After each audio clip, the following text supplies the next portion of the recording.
apparently Apple just released new MacBooks, but I got up to date with my vaccines yesterday, and I was like sleeping before this live stream, just trying to survive for this live stream. I feel like Apple's hardware has been kind of nosediving a little bit recently, or just staying stagnant, which is fine. But I feel like they've committed to, I don't know if they've committed, but I've been seeing a lot of talk about them moving to 2-year upgrade cycles for some of their devices. It seems like things are really starting to stagnate. I feel like the laptop era is kind of come to the mobile era, if that makes sense, where we're just seeing tiny changes. And I feel like that's bad news. And the reason for that being, we've always said that one of the reasons why Apple can be a better tech company than most of the others is because they sell hardware and that's their main way of making money. So if that whole side of things starts to slow down, will we start seeing more exploitive practices from Apple on the software side of things? Is kind of the hypothetical I wanted to throw your way. That is concerning.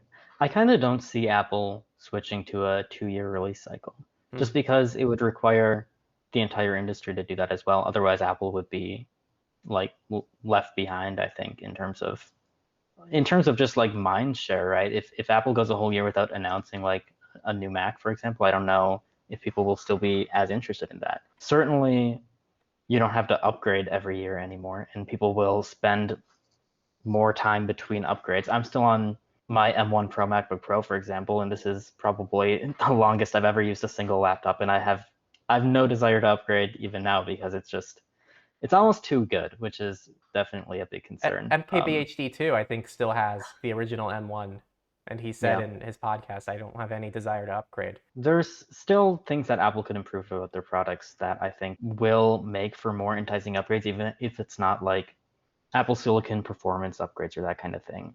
The biggest thing this year is that they finally upgraded the base RAM across the board on their Mac lineup to 16 gigs. So like they can do stuff like that. They can do stuff like new display technology, for example.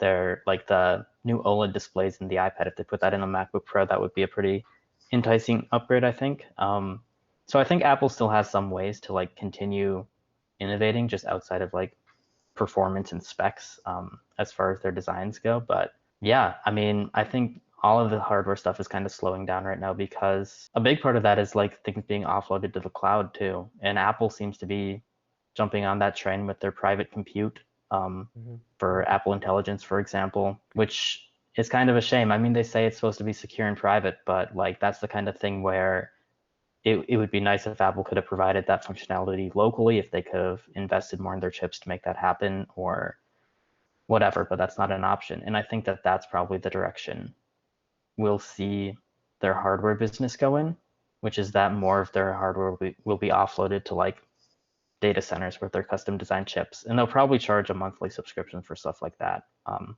And that'll just be how it is. And that'll be unfortunate. Yeah, that's fair. Apple is all of the Apple releases this year have just been kind of bad. annoying to me. Because I feel like all of the tech reviewers who review Apple products don't. This is okay. This is an entirely separate topic, but a lot of them don't cover Apple very critically anymore, and they review the products, but they take Apple's announcements at face value. So, like for example, Apple announced the new Apple Watch, the Series 10, has like a 1 hertz screen, so they can update it every second, and they could do that on the always on display. But that isn't new to Apple Watches. They've had that since the Series 5. They just didn't do it on the always on display, but that's a software upgrade.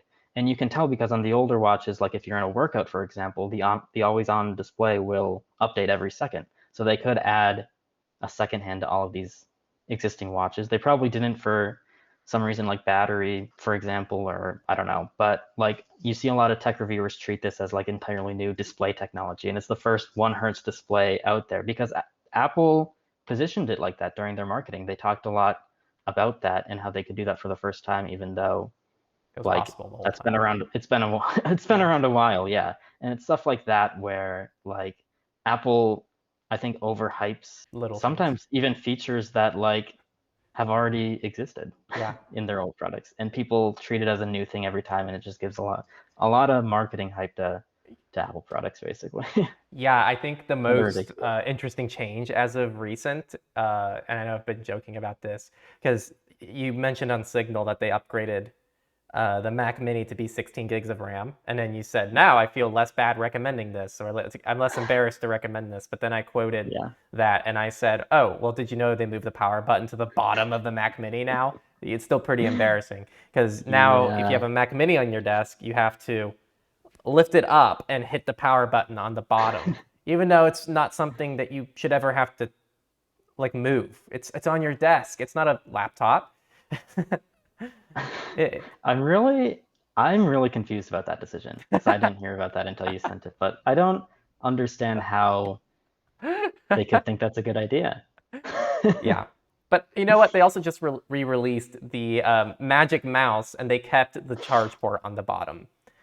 Of course. It's USB-C. Now it's USB-C, so there's that. So they're only 10 years late to that. Apple's just a ridiculous company, honestly.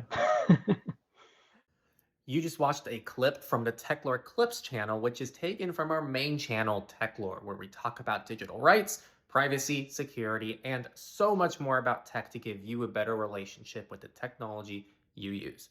Check out the main channel over here, and also check out maybe another suggested video to learn more.